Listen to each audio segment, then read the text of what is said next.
Hi, welcome to my YouTube channel Techzeen. पिछली video में हम लोगों ने मल्टी डायमेंशनल एरे का कॉन्सेप्ट पढ़ा था कि मल्टी डायमेंशनल एरे क्या होते हैं, इनको क्यों यूज़ करना चाहिए, 2D एरे क्या होते हैं, 3D एरे क्या होते हैं जावा में। ये सारी चीज़ें हमने पिछली वीडियो में बहुत अच्छे से कवर कर ली थी। मल्टी डायमेंशनल एरे क्या होता है? एन एरे ऑफ एरेज, मतलब एक ऐसा एरे जिसके अंदर जो आपके एलिमेंट्स हैं वो भी इटसेल्फ क्या होंगे, एक एरे होंगे। तो ये आपका कॉन्सेप्ट होता है मल्टी डायमेंशनल एरे का। मल्टी डायमेंशनल एरे आप कब यूज़ करते हो? जब आपको टेबुलर फॉर्म में या रॉज एंड कॉलम्स की फॉर्म में डेटा स्टोर करवाना हो या शो करवाना हो, तो आप क्या यूज़ करते हो? मल्टी डायमेंशनल एरे का यूज़ करते हो। अब हमने सबसे पहले जब 1D एरे पढ़ा था, तो 1D एरे में क्या था कि आपने एक एरे बनाया, उसके अंदर आपको डायरेक्टली एलिमेंट्स मिल जाते थे, अपने वैल्यूज मिल जाते थे, ठीक है। लेकिन जब आप 2D एरे या 3D एरे, अब 2D एरे से आपका मल्टी डायमेंशनल एरे का कॉन्सेप्ट शुरू होता है। 2D एरे का मतलब ये है कि आपने एक एरे बनाया, उसके अंदर जो आपके एलिमेंट्स हैं वो भी इटसेल्फ क्या होंगे, एक एरे होंगे, और उस एरे के अंदर आपको क्या मिलेंगी, वैल्यूज मिलेंगी। तो ये कॉन्सेप्ट होता है 2D एरे का। अब 3D एरे का कॉन्सेप्ट क्या होता है कि आपने एक एरे बनाया, उसके अंदर जो आपको एलिमेंट्स मिल रहे हैं वो भी इटसेल्फ क्या है, एरे हैं, और उसके अंदर जो आपको एलिमेंट्स मिल रहे हैं वो भी इटसेल्फ क्या है, एक एरे हैं। तो ये टोटल एरे कितने हो गए? 3 एरे हो गए। तो ये क्या कहलाता है? 3D एरे कहलाता है। अब आप 4D एरे भी बना सकते हो, 5D एरे भी बना सकते हो, लेकिन मैंने आपको बताया था कि एज अ बिगिनर आपको बहुत अगर नीड होगी तो आप 2D एरे पर जाओगे, और अगर बहुत ज़्यादा नीड हो जाती है, रिक्वायरमेंट बहुत बढ़ जाती है या कोई ऐसी रिक्वायरमेंट आ जाती है, तो आप ज़्यादा से ज़्यादा भी 3D एरे पर जाओगे, इससे ज़्यादा आप नहीं जाओगे, और एज अ बिगिनर तो आप 2D एरे से आगे नहीं बढ़ोगे, ठीक है। लेकिन हम लोगों ने 2D एरे भी बहुत अच्छे से देखा था पिछली वीडियो में, 3D एरे भी बहुत अच्छे से देख लिया था। फिर मैंने आपको 2D एरे का कॉन्सेप्ट बताया था कि 2D एरे आप किस तरीके से डिक्लेयर करा सकते हो, ठीक है। यहाँ पर मैंने आपको मेमोरी एलोकेशन बताई थी कि सबसे पहले आप रॉस के लिए मेमोरी एलोकेट कराते हो और उसके बाद आप कॉलम्स के लिए कराते हो। अब इसका क्या कॉन्सेप्ट होता है कि भाई ये आपका एक एरे है, इसके अंदर आपके कितने एलिमेंट्स हैं? 2 एलिमेंट्स हैं। अब उन वो 2 एलिमेंट्स भी इटसेल्फ क्या हैं, एक एरे हैं, और उन एरे के अंदर कितने एलिमेंट्स आने वाले हैं? 3 एलिमेंट्स आने वाले हैं। तो ये कॉन्सेप्ट था। अब ऐसे ही एलिमेंट्स इतने हैं, मतलब लेंथ इसकी 2 है और इसकी 3 है। तो अगर रॉस की लेंथ 2 है तो रॉस की इंडेक्सिंग कहाँ तक जाएगी? 0 और 1। और कॉलम की लेंथ अगर 3 है तो कॉलम की इंडेक्सिंग कहाँ तक जाएगी? 0 1 2। ऐसा ही होता है, इंडेक्स वैल्यू एक कम तक जाती है लेंथ से, ठीक है। ये चीज़ हमने देखी थी। फिर हमने देखा था कि हम वैल्यूज़ को कैसे इनिशियलाइज करवा सकते हैं। फिर हमने विजुअलाइजेशन देखी थी कि हम 2D एरे की विजुअलाइजेशन हमारी कैसे होती है कि हमारे पास कुछ इस तरीके से डेटा स्टोर हो रहा होता है कि अगर हमने पहले एलिमेंट को एक्सेस करना है तो हमें वैल्यू क्या देनी पड़ेगी? 0 0 0 0 का मतलब 0 रो और 0 कॉलम। फिर ये क्या है? दूसरा एलिमेंट है हमारा 0 रो 1 कॉलम। फिर ये हमारा तीसरा एलिमेंट होता है 0 रो 2 कॉलम। फिर ये हमारा चौथा एलिमेंट है 1 रो 0 कॉलम। फिर ये हमारा पांचवा एलिमेंट है 1 रो 1 कॉलम। फिर ये हमारा छठा एलिमेंट है 1 रो 2 कॉलम, ठीक है। इस तरीके से कर सकते हैं। मैंने आपको बताया था कि अगर आपने अपने नंबर ऑफ एलिमेंट्स का पता करने के भाई 2D एरे में आपके पास कितने नंबर ऑफ एलिमेंट्स आने वाले हैं, तो आप क्या कर सकते हो? नंबर ऑफ रो को नंबर ऑफ कॉलम से मल्टीप्लाई कर सकते हो, तो आपको पता चल जाएगा कि आपके पास कितने एलिमेंट्स आने वाले हैं। फिर उसके बाद हमने ये भी कॉन्सेप्ट देखा था कि हम 2D एरे में यूजर से इनपुट लेकर कैसे 2D एरे में स्टोर करवा सकते हैं, ये चीज़ भी हमने देखी थी यहाँ पर। फिर हमने ये भी देखा था कि हम अपने एरे के एलिमेंट्स को कैसे ट्रेवर्स कर सकते हैं, कैसे उनको विजिट कर सकते हैं, प्रिंट करवा सकते हैं, और टेबुलर फॉर्म में कैसे डेटा डिस्प्ले करा सकते हैं। ये सारी चीज़ें भी हमने देख ली थी यहाँ पर। फिर हमने फॉर ईच लूप के थ्रू भी देखा था कि हम फॉर ईच लूप के थ्रू कैसे ट्रेवर्स कर सकते हैं अपने 2D एरे को। फिर हमने 3D एरे का कॉन्सेप्ट पढ़ा था कि हम 3D एरे को कुछ इस तरीके से डिक्लेयर कराते हैं, ठीक है।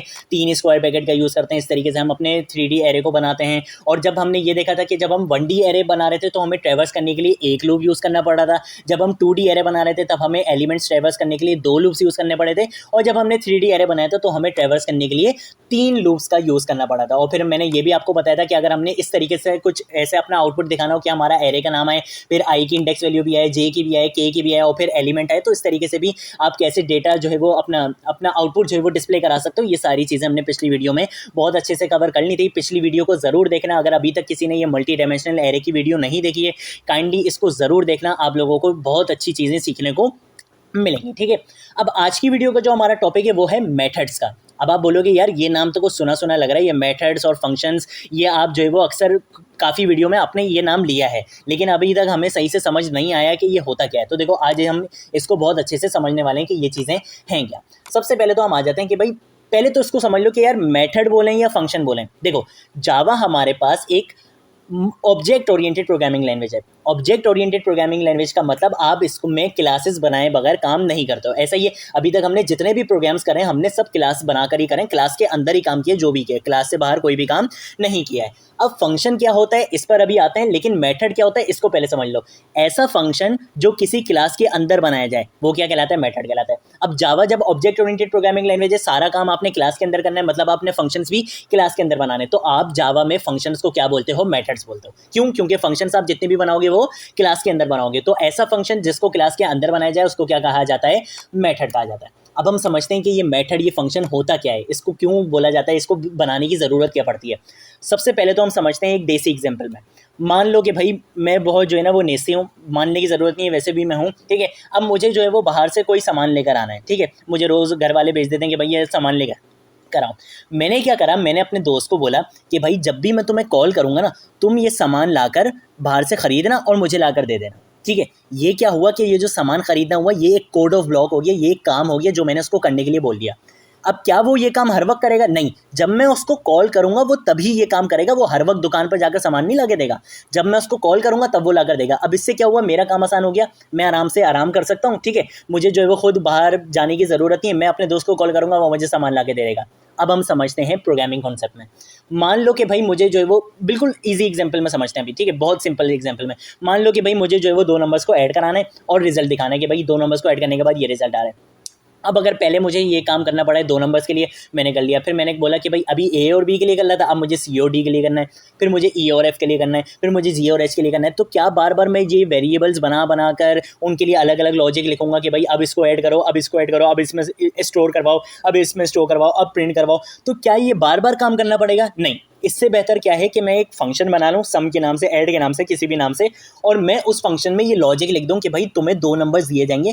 दो नंबर्स देने का मतलब, जब भी आप अपने फंक्शन को कोई डेटा देते हो ना, तो वो कहलाता है पैरामीटर्स। आप उसको बता दो कि भाई तुम्हारे पास इतने नंबर ऑफ डेटा मैं तुम्हें दूंगा, मतलब इतनी वैल्यूज तुम्हें दूंगा, इस टाइप की वो वैल्यूज होंगी, ये कहलाता है पैरामीटर्स का कॉन्सेप्ट। अभी हम आगे और अच्छे से देखेंगे। तो मैंने अपने फंक्शन को बोला कि भाई मैं तुम्हें ये दो वैल्यूज दूंगा, तुमने क्या करना है, तुम्हें जिस काम के लिए मैंने बनाया है, मतलब एडिशन के लिए बनाया है, तुमने इन दो नंबर्स को ऐड करवा के मुझे रिजल्ट दिखाना है। तो ये कॉन्सेप्ट होता है फंक्शंस का, कि बार बार अब मुझे जो है वो लॉजिक लिखने की ज़रूरत नहीं है, प्रिंट स्टेटमेंट कराने की ज़रूरत नहीं है, कुछ भी बार बार जो है वो मुझे करने की ज़रूरत नहीं है। मैं क्या करूँगा, मैं अपने फंक्शन को कॉल करूँगा, मेरा वो काम ऑटोमेटिकली हो जाएगा, मुझे मैनुअल करने की ज़रूरत नहीं है। तो ये कॉन्सेप्ट होता है किसका? मेथड्स का, कि ऐसा ब्लॉक ऑफ कोड वो कभी कब रन होगा, वो कब एग्जीक्यूट होगा, जब आप उसको कॉल कराओगे, ठीक है। अब इसको क्या कर सकते हो आप एक बार इसको डिफाइन करो, मतलब आप एक बार इसको काम समझा दो कि भाई तुमने ये काम करना है, और जितनी बार भी आप कॉल करवाना चाहो आप करवा सकते हो। आपको वो काम बार बार खुद से करने की ज़रूरत नहीं, ये वो काम आपको ऑटोमेटिकली कर देगा, बस आपने इसको कॉल कराना है, ठीक है। फिर उसके बाद हमने एक चीज़ पहले भी पढ़ी थी और अभी भी हम पढ़ लेते हैं कि जब भी हम क्लास का नाम देते हैं तो हम पैस्कल कन्वेंशन में देते हैं, कि मतलब क्लास का नाम कैसे देना है, कि भाई जितने वर्ड्स होंगे हर वर्ड का पहला लेटर क्या होगा, कैपिटल होगा। और जितने फंक्शंस या वेरिएबल्स के नाम हम बनाएंगे उसमें जितने भी वर्ड्स होंगे, पहले वर्ड का हमेशा पहला लेटर क्या होगा, स्मॉल होगा। बाकी आने वाले जितने भी वर्ड्स होंगे उनका पहला लेटर क्या होगा, कैपिटल होगा। जैसे मैंने ये चीज़ लिखी हुई है, जैसे कैमिल लिखा है पहले, अब ये पहला वर्ड है तो इसका पहला लेटर मैंने स्मॉल लिखा है। उसके बाद जो दूसरा वर्ड है वो है केस, तो इसका पहला लेटर मैंने कैपिटल बना दिया सी। उसके बाद तीसरा वर्ड है कन्वेंशन, तो इसका पहला लेटर भी मैंने क्या बना दिया, कैपिटल बना दिया। तो ये कैमिल केस कन्वेंशन होती है। तो जब भी आप मेथड्स के नाम रखोगे तो आप इसको फॉलो करोगे। अब उसके बाद बारी आती है कि भाई कितने तरीके के मेथड्स होते हैं। एक तो होता है यूज़र डिफाइंड मेथड। अब जैसे मैंने आपको ये सम की एग्जांपल दी कि ये हमें खुद से बनाना पड़ेगा, खुद से डिफाइन करना पड़ेगा कि भाई एक इस टाइप का फंक्शन है, ये इतनी वैल्यूज़ लेगा, ये इस तरीके से काम करेगा, ये काम करेगा, ये इस तरीके से होगा। एक होता है हमारे पास built in methods, predefined methods या स्टैंडर्ड लाइब्रेरी मेथड्स। अब ये क्या होते हैं, जब हमें, आपको याद होगा हमने एक टॉपिक पढ़ा था स्ट्रिंग मेथड्स का, मैं आपको चल के दिखाता हूँ यहाँ पर, और मैंने यहाँ पर आपको बहुत सारी मेथड्स यूज़ करके दिखाए थे। अब मेथड की पहचान क्या होती है कि एक नाम के बाद अगर ये राउंड ब्रैकेट्स लगी हुई हैं तो ये क्या कहलाता है, एक फंक्शन है, एक मेथड है, ठीक है। अब हम इस मेथड को यूज़ करा रहे थे लेकिन हमें वो नहीं दिख रहा है, इसको हमने खुद से तो नहीं बनाया था ना, इसको हमने खुद से तो डिफाइन नहीं करा था, हमने इसको कोई भी चीज़ खुद से तो नहीं दी थी। हम क्या कर रहे थे, सिर्फ इसको क्या कर रहे थे, कॉल करा रहे थे, और ये काम हमें ऑटोमेटिकली करके दे रहा था। तो ये मेथड से, लेकिन ये बिल्ट इन मेथड थे, ये जावा ने आपके लिए पहले से बनाकर रखे हुए हैं। आप क्या कर रहे थे, सिर्फ इनको कॉल करा रहे थे और यूज़ कर रहे थे। तो ये होते हैं आपके built in methods, predefined methods. और यूज़र डिफाइंड मेथड क्या होते हैं, जिनको आप खुद बनाते हो अपने काम के लिए और आप खुद जो है वो यूज़ करते रहते हो, ठीक है। तो ये होते हैं आपके यूज़र डिफाइंड मेथड्स और बिल्ट इन मेथड्स। ये चीज़ भी हमने देख ली। अब सिंटेक्स क्या होता है मेथड्स बनाने का। सबसे पहले आप बताओगे रिटर्न टाइप। अब ये रिटर्न टाइप क्या है, रिटर्न डेटा टाइप भी बोलते हो आप इसको, ठीक है। अब रिटर्न टाइप का मतलब ये है कि मान लो कि मैंने अपने दोस्त को बोला कि भाई तुमने ये सामान ला कर देना है।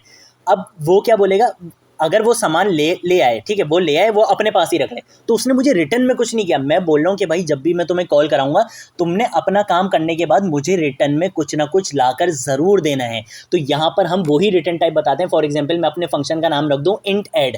अब जब भी मैं ऐड वाले फंक्शन को कॉल कराऊंगा तो इंट क्या है, मेरी रिटर्न डेटा टाइप है। तो जब भी मैं उसको कॉल कराऊंगा वो मुझे रिटर्न में कोई ना कोई इंटीजर वैल्यू ज़रूर देगा वो इंटीजर वैल्यू मुझे रिटर्न में, ठीक है। तो यहाँ पर हम वो रिटर्न टाइप बताते हैं कि जब भी इस फंक्शन को कॉल कराया जाएगा तो ये रिटर्न में आपको किस टाइप का डेटा दे।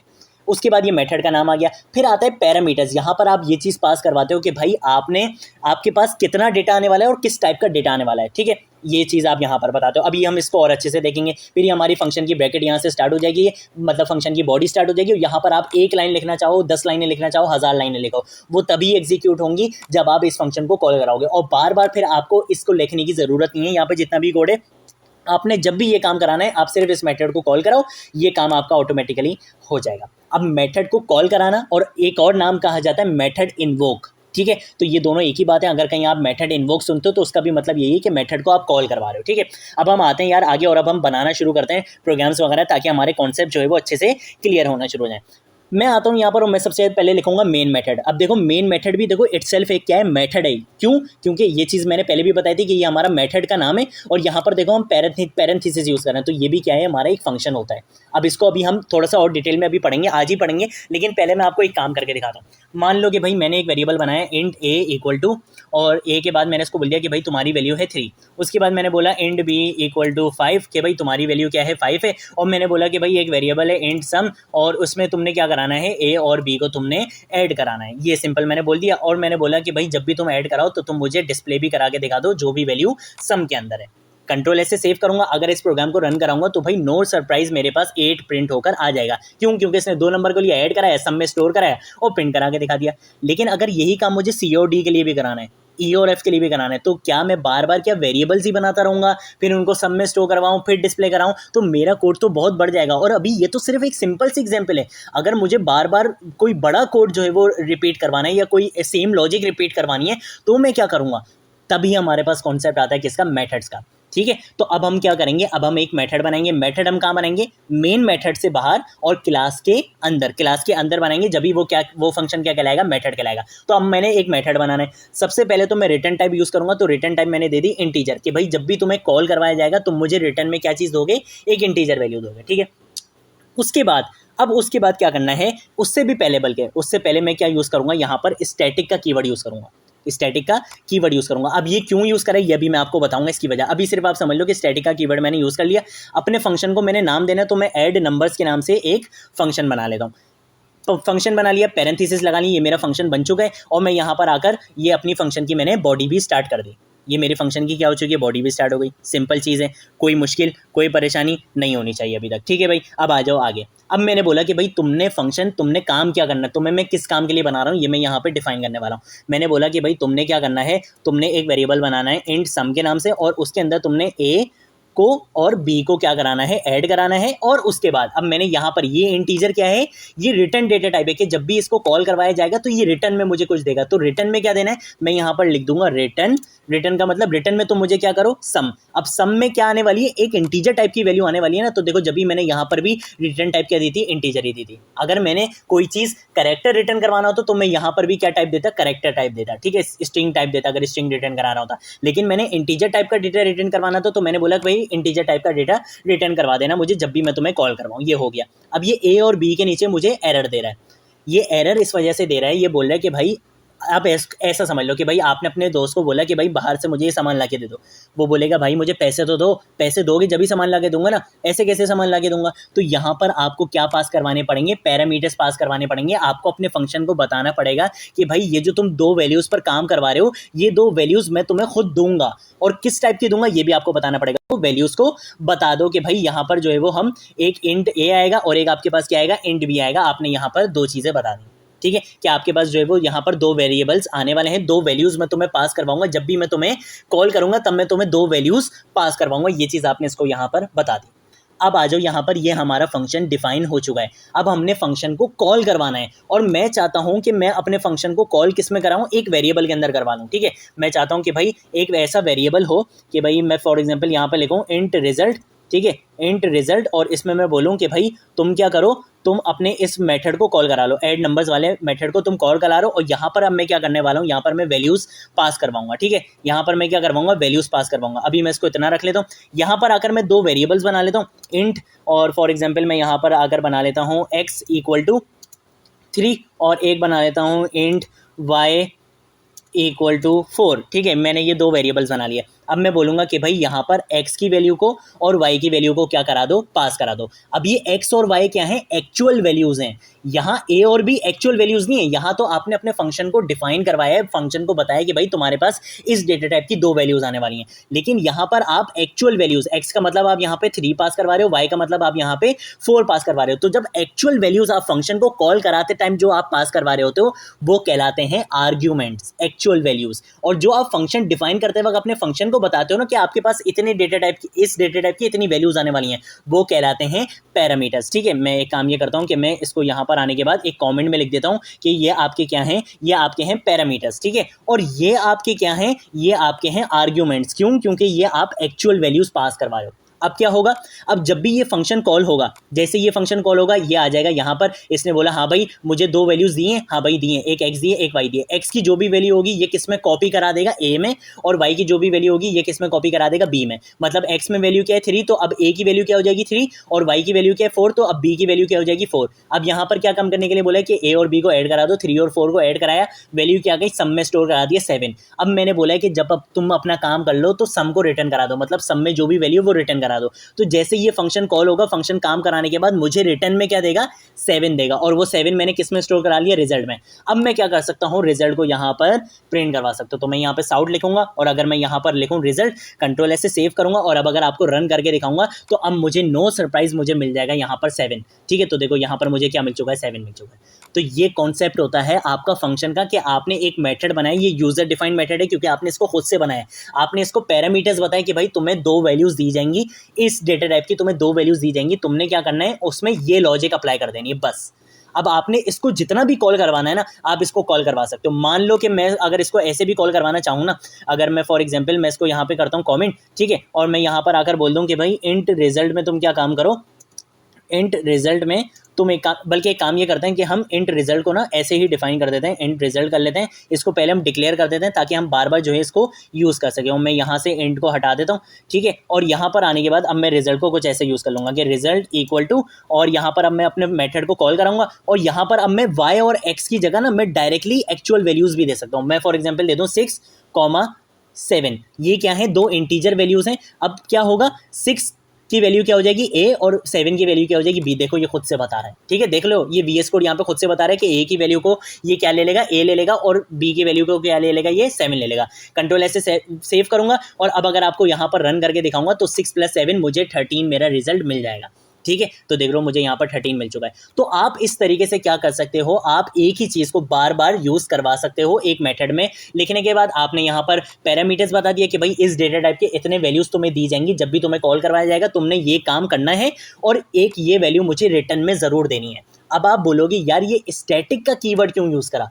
अगर मैं यहाँ पर स्टैटिक का कीवर्ड यूज़ नहीं करूँगा तो ये मुझे एरर देगा। ये देख लो, ये मुझे अभी से एरर दे रहा है। क्यों दे रहा है, ये बोल रहा है कि भाई आप इसको बगैर स्टैटिक बनाए यहाँ पर यूज़ नहीं कर सकते हो। अगर आपने इसको स्टैटिक नहीं बनाना तो फिर आपको क्या करना पड़ेगा, ये चीज़ मैंने आपको फर्स्ट वीडियो में भी बताई थी कि हम ये जो मेन मेथड है हमारा, इसके साथ हम स्टैटिक क्यों लिखते हैं, ताकि हमें इस क्लास का कोई ऑब्जेक्ट बनाना ना पड़े अपने फंक्शन को यूज़ करने के लिए। अगर आपको याद हो कि हमने जब स्कैनर क्लास यूज़ करी थी तब हम उसका पहले एक ऑब्जेक्ट बनाते हैं, उसके बाद हम जो है वो उसके मेथड्स को यूज़ कर सकते हैं, अदरवाइज हम यूज़ नहीं कर सकते हैं। क्यों? क्योंकि उसके जितने भी मेथड्स बने हुए हैं वो स्टैटिक मेथड नहीं हैं, उनके मेथड्स के नाम के साथ स्टैटिक नहीं लगाए, स्टैटिक का कीवर्ड नहीं है। मतलब उनको जब भी कॉल कराया जाएगा तो ऑब्जेक्ट के थ्रू ही कॉल कराया जाएगा, अदरवाइज आप उसको कॉल नहीं करा सकते।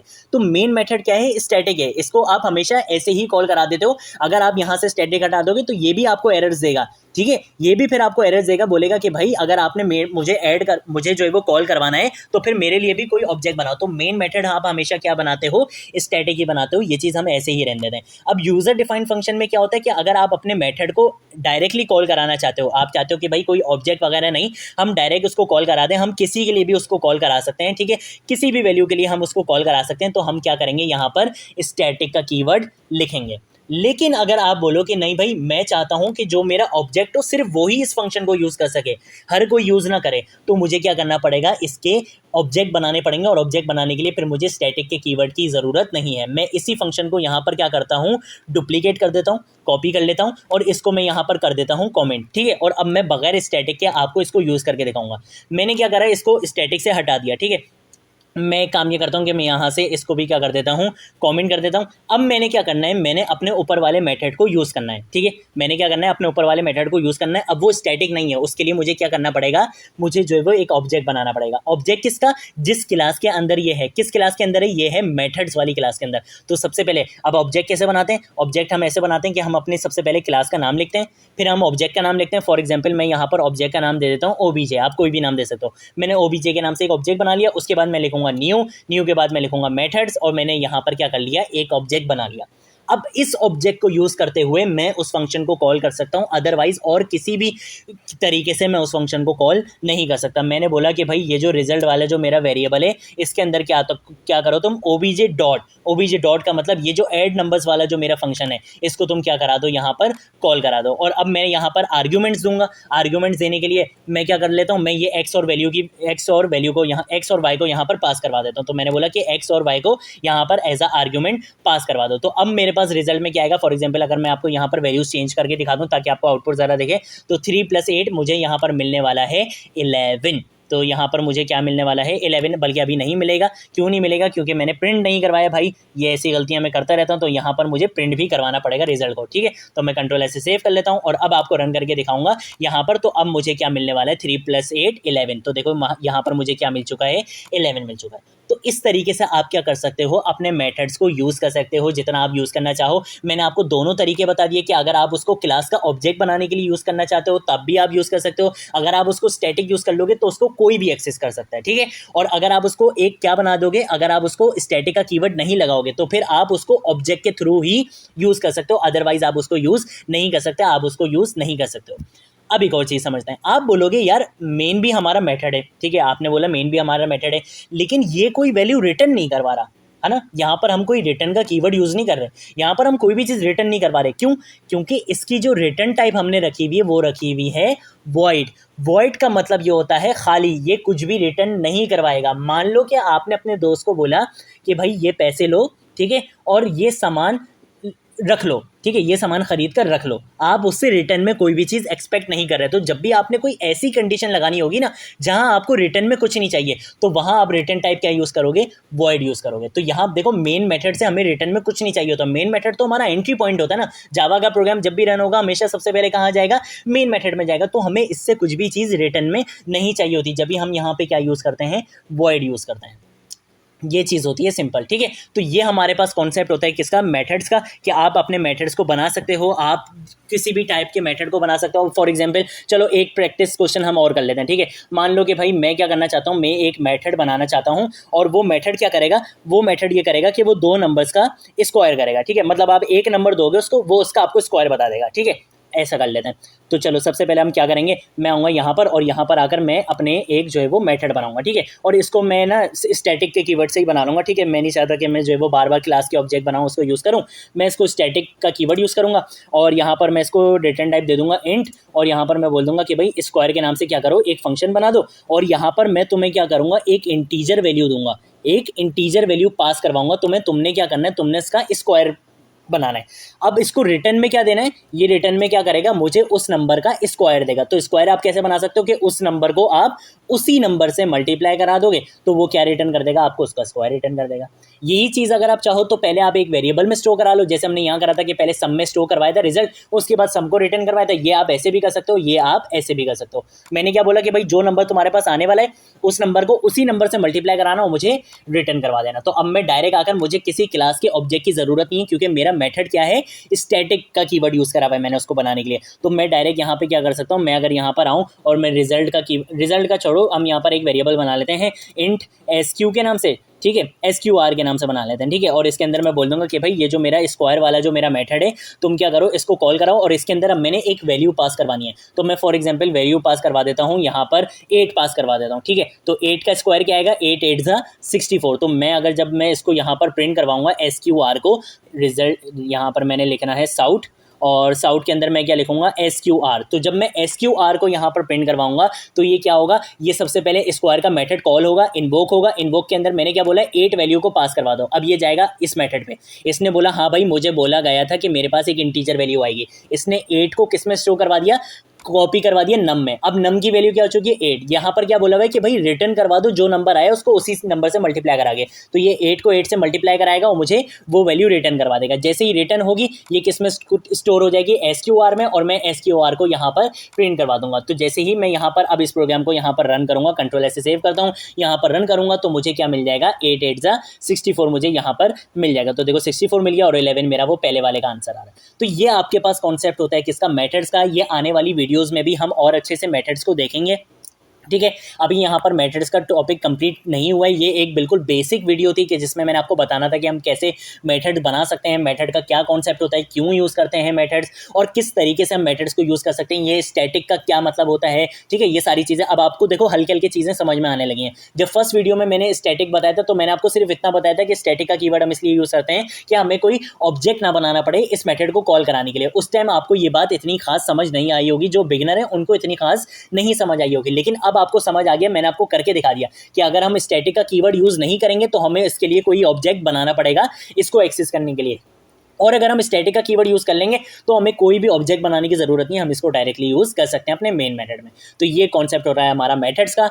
आने वाली वीडियोस में हम मेथड्स को और ज़्यादा एक्सप्लोर करेंगे, मेथड्स के कुछ और टॉपिक्स भी हमने अच्छे से पढ़ने हैं, ठीक है, उनको हम पढ़ेंगे। मेथड ओवरलोडिंग है, ओवरराइडिंग है, ठीक है। उसके बाद फिर हम लोगों ने रिकर्जन का टॉपिक भी पढ़ना है, ठीक है। फिर हमने वेरिएबल आर्ग्यूमेंट्स भी पढ़ने हैं। तो आने वाली वीडियोज़ में हम मेथड्स को और ज़्यादा देखेंगे, आने वाली वीडियोज़ में हम मेथड्स पर और ज़्यादा प्रैक्टिस क्वेश्चन भी करेंगे, इनका रिविजन भी साथ साथ चलता रहेगा। तो अगर आज भी कोई चीज़ अगर इतना ज़्यादा क्लियर नहीं हुई होगी तो वो आने वाली वीडियोज़ में क्लियर हो जाएंगी। अगर कोई चीज़ नहीं समझ आई हो तो नीचे कॉमेंट सेक्शन में पूछ सकते हो, सोशल मीडिया अकाउंट पर पूछ सकते हो, मैं ज़रूर आप लोग को रिस्पॉन्ड करूँगा। और उसके अलावा वीडियो को 1-2 बार यार जरूर देखकर प्रैक्टिस कर लिया करो ताकि आपके कॉन्सेप्ट क्लियर हो। सिर्फ वीडियो देखने से देखो कुछ नहीं होता, वीडियो देखने के बाद प्रैक्टिस जरूर किया करो। स्पेशली जो बिगिनर्स हैं उनको मैं ज़रूर बोलूँगा कि अपने खुद के हैंड रिटन नोट्स भी बनाया करो, ठीक है। जो की पॉइंट्स मैं बताता हूँ या जो चीज़ें मैं यहाँ पर आप लोगों के लिए लिख रहा होता हूँ, ये सारी इंपॉर्टेंट चीज़ें होती हैं, इनको इग्नोर मत किया करो। ये सारी इंपॉर्टेंट चीज़ें होती हैं, इनमें से बहुत सारी चीज़ें ऐसी हैं जो इंटरव्यू क्वेश्चन में पूछी जाती हैं। तो ये चीज़ें आप अपने पास नोट डाउन किया करो। ये सारी चीज़ें मैंने अपने हैंड रिटन नोट्स में भी लिखी हुई है, लेकिन अगर आप खुद से लिखोगे तो वो चीज़ आपको बहुत अच्छे से हमेशा याद रहेगी, ठीक है। तो आने वाली वीडियोज़ में हम मेथड्स को और ज़्यादा एक्सप्लोर करेंगे। अब हम मिलेंगे नेक्स्ट वीडियो में नेक्स्ट टॉपिक के साथ, तब तक के लिए बाय बाय।